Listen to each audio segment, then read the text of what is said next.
I'm Katie Walton, my friends call me Wally. I'm 14 years old. I like things like Robbie Williams, and in dance music I like Flip and Phil. When I leave school, I want to either be in the RAF or be a fashion clothing designer. Hello, my name's Daniel. I'm 14. I like playing rugby, football, and I like listening to music. My favourite types of music are dance. When I leave school, I want to own a hotel and be stinking rich and marry Mariah Carey.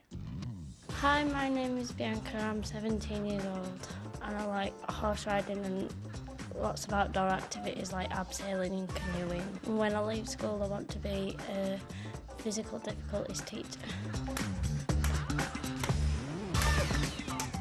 When you meet someone at school with a disability, do you see them or do you just see their disability? If you take a moment to look past their disability, you will see something else.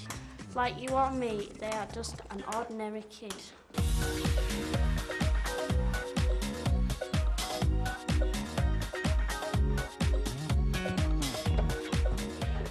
Hi, my name's Bianca Raven. I've made this video to help you understand what it's like to be a kid with disabilities in school.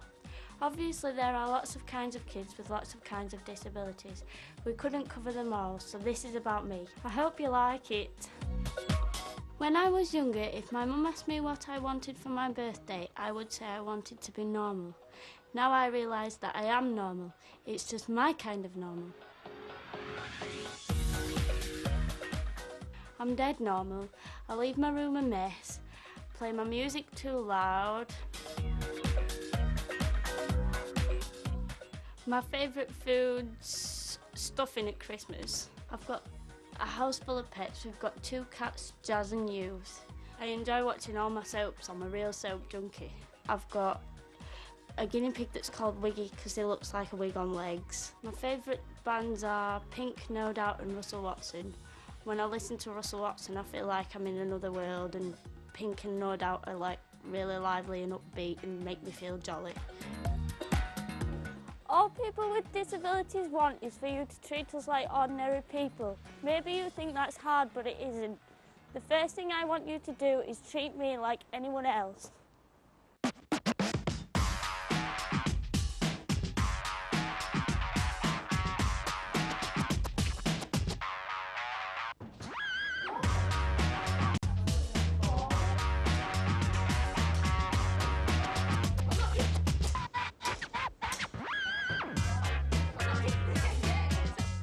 At school, there are lots of reasons why people make you feel different. Some people do it by staring at you or bullying you, although they don't realise they're doing it.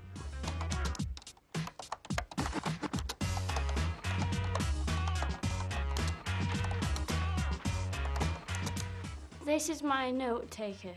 Some people stare at me because they think I am being flash, but I find it difficult and painful to write by hand, so I need to use it in order to work in class.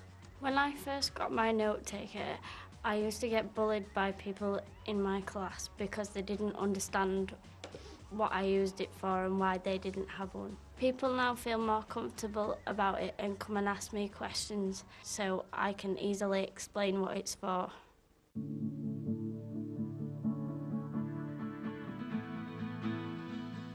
When people first see disabled people like Bianca, they're usually scared of how to approach them and whether they're going to take offence to anything they're going to say. When I first met Bianca, it was the first time I'd really come into close contact with people with disabilities. I wasn't always sure what to say or what to do, or how to say or do it. I did feel really uncomfortable around her because I didn't know what to say. I didn't know anything about her disability. But as I got to know her more and more, I just found that she is just like everybody else. Kids with disabilities are treated differently because they're perceived as being different. They don't always act the same or move the same as normal kids do. Every person wants to feel part of a group, especially when growing up. Of course, having a disability, this is more difficult, but you don't want people to make your differences more obvious. People might worry about Bianca falling over at times, think she might get hurt quite badly because she's falling over. Bianca does fall over a lot at school, and most people do worry about it, that she might have hurt herself. Sometimes I fall over a lot, and I've accepted it as part of my normal life. For me to be perceived as normal, I need you to accept it as part of my life and just let me get up and get on with it.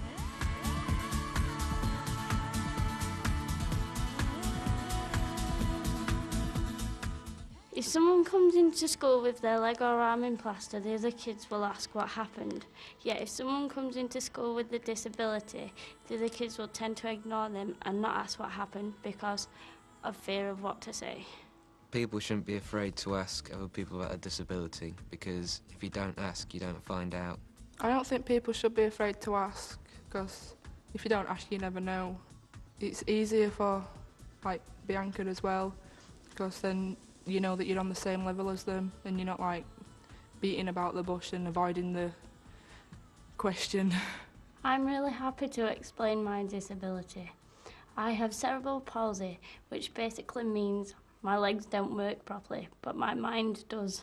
I got to know Bianca better by just asking her how it affects her, how cerebral palsy affects her personally.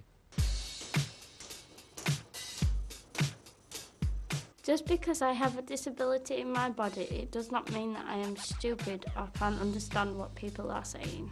Some people do think when they see her that she is a bit stupid, but she's learnt to live with it and she can explain to them that it's a disability that affects her movement and not how her brain works. You don't have to feel sorry for me when you meet me because I don't feel sorry for myself. Bianca understands herself that people have difficulty approaching her and she's learnt to live with that. She's got cerebral palsy, so what? I love to talk. Yeah, she does love to talk. I talk about everything. You can't shut her up most of the time. I like to talk about music, I like to talk about my friends. It is good talking to her because she's really grown up for her age. I like to have a good gossip. She knows how the world works and how people think about her, but she just don't really let it get to her. And I like to talk about the things I'll achieve in the future. Once you start talking to her, you just grow to love her for who she is, not the disability that you see straight away.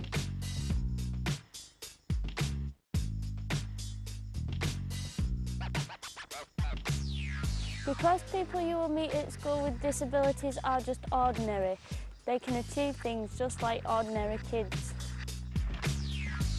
I think they thought that when Bianca taught herself to do hopscotch that she wouldn't be able to do it because of the disability that she's got.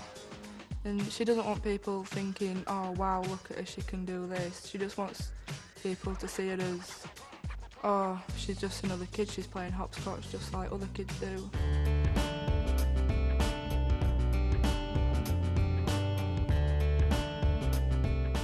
People are surprised that she's going to do the Great North Run, but they shouldn't be. She's not doing it to prove a point to anybody, she's doing it for her own satisfaction. Ordinary people do the Great North Run. It's just something she wants to do. Just a challenge she set herself, like ordinary people do.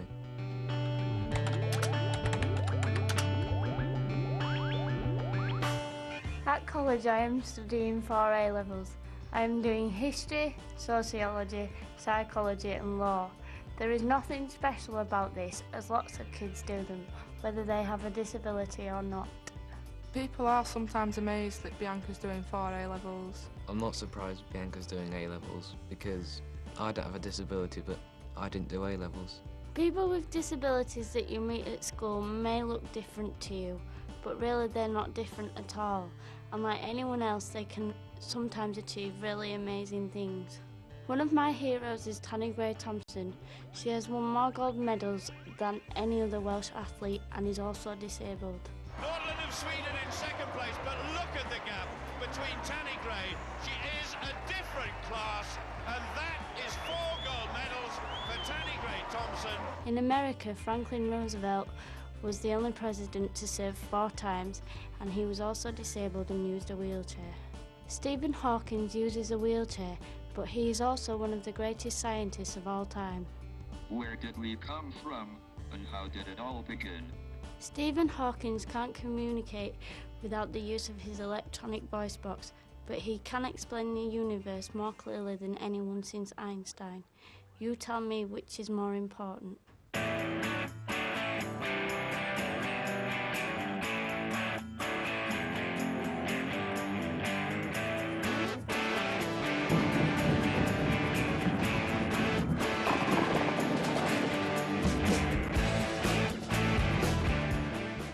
shouldn't be afraid to meet up with people with a disability outside of school.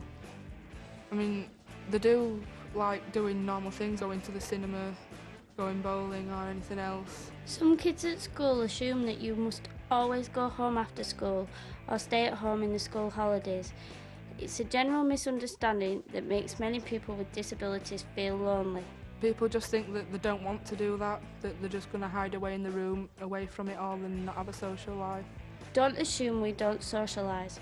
Of course we do, if we get the chance.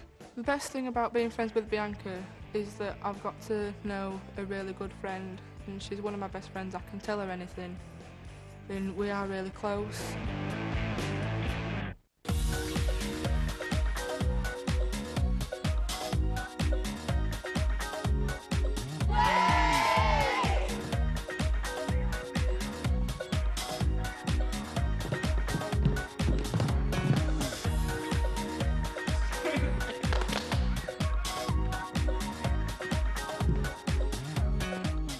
When I leave sixth form, I want to become a physical difficulties teacher. I want to do this and I'm really looking forward to it because I want to give something back to kids just like me.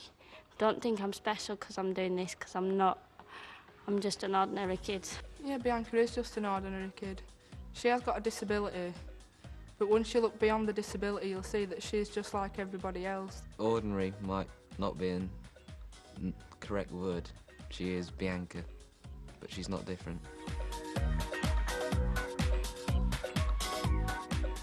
If people can watch this programme and feel more confident and comfortable around people with disabilities, then that would be brilliant.